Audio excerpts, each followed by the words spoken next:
I mean, I'm very sensitive to atmosphere, but I tend to get desensitized, if you know what I mean, when people make unreasonable demands on me.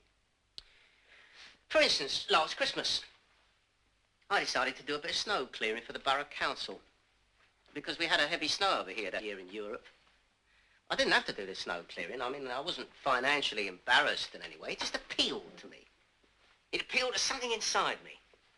What I anticipated with a good deal of pleasure was the brisk, cold bite in the air in the early morning. And I was right. I had to get my snow boots on and I had to stand in a corner at about 5:30 in the morning to wait for the lorry to pick me up to take me to the allotted area. Bloody freezing. Well, the lorry came. I jumped on the tailboard, headlights on, dipped, and off we went. Got there, shovels up, fags on, and off we went. Deep into the December snow.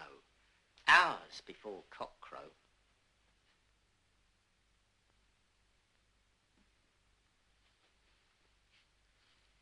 Well, that morning, while I was having my mid-morning cup of tea in the neighbouring cafe, the shovel standing by my chair, an old lady approached me and asked me if I'd give her a hand with her iron mangle. Her brother-in-law, she said, had left it for her, but he'd left it in the wrong room. He'd left it in the front room. Well, naturally, she wanted it in the back room. It was a present he'd given me, see, a mangle to iron out the washing, but he'd left it in the wrong room. He'd left it in the front room. Well, that was a silly place to leave it. It couldn't stay there. So I took time off to give her a hand. She only lived up the road. Well, the only trouble was that when I got up there, I couldn't move this mangle. It must have weighed about half a ton. How this brother-in-law got it up there in the first place, I can't even begin to envisage.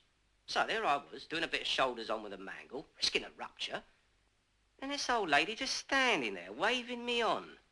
Not even lifting a little finger to give me a helping hand. So after a few minutes, I said to her, now look here, why don't you stuff this iron mangle up your arse? Anyway, I said, they're out of date. You want to get a spin dryer? I had a good mind to give her a work over there and then.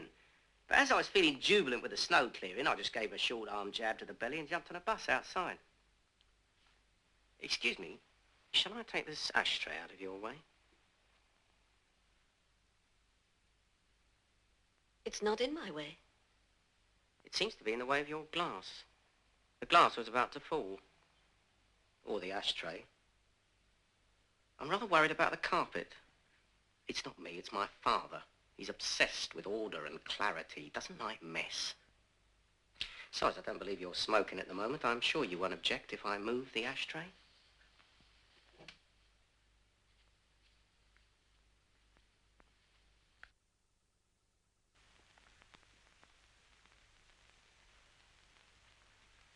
And now perhaps I'll relieve you of your glass. I haven't quite finished. You've consumed quite enough, in my opinion. No, I haven't. Quite sufficient, in my own opinion. Not in mine, Leonard. Don't call me that, please. Why not? That's the name my mother gave me. Just give me the glass. No. I'll take it, then. If you take the glass, I'll take you. How about me taking the glass without you taking me? Why don't I just take you? You're joking. You're in love, anyway, with another man. You've had a secret liaison with another man. His family didn't even know. Then you come here without a word of warning and start to make trouble. Have a sip. Go on. Have a sip from my glass. Sit on my lap. Take a long, cool sip.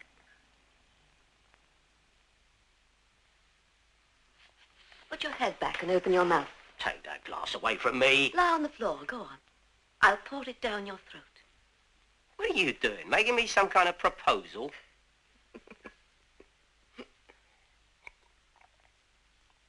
Oh. I was thirsty.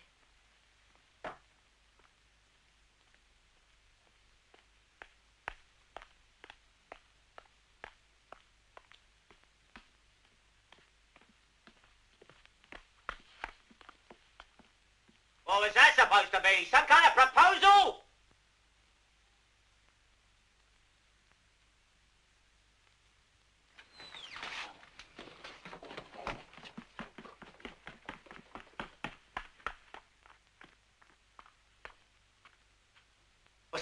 you drunk? What are you shouting about? You gone mad? Prancing about in the middle of the night, shouting your head off. What are you, a raving lunatic? I was thinking aloud. Is Joey down here? You've been shouting at Joey. Didn't you hear what I said, Dad? I said I was thinking aloud. You're thinking so loud you got me out of bed. Look, why don't you just pop off? Pop off?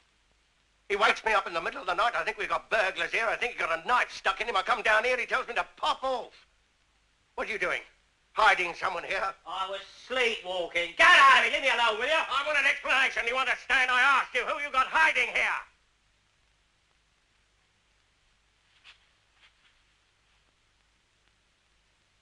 I'll tell you what, Dad. Since you're in the mood for a bit of a chat, I'll ask you a question. It's a question I've been meaning to ask you for some time.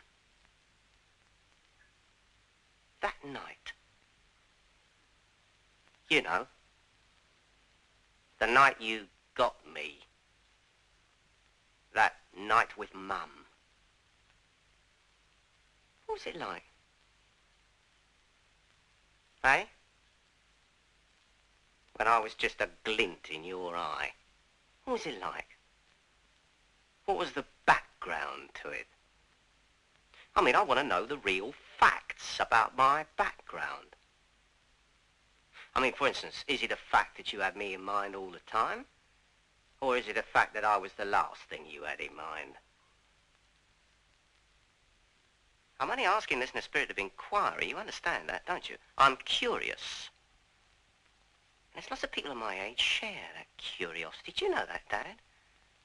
They often ruminate, sometimes singly, sometimes in groups, about the true facts of that particular night.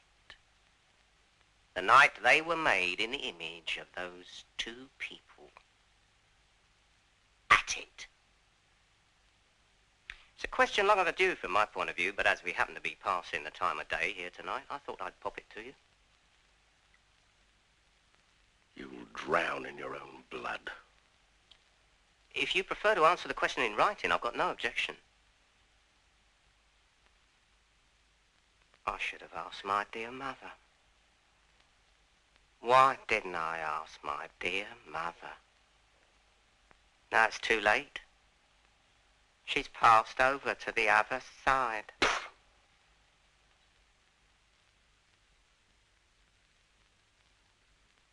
Now look what you've done. I'll have to hoover that in the morning, you know.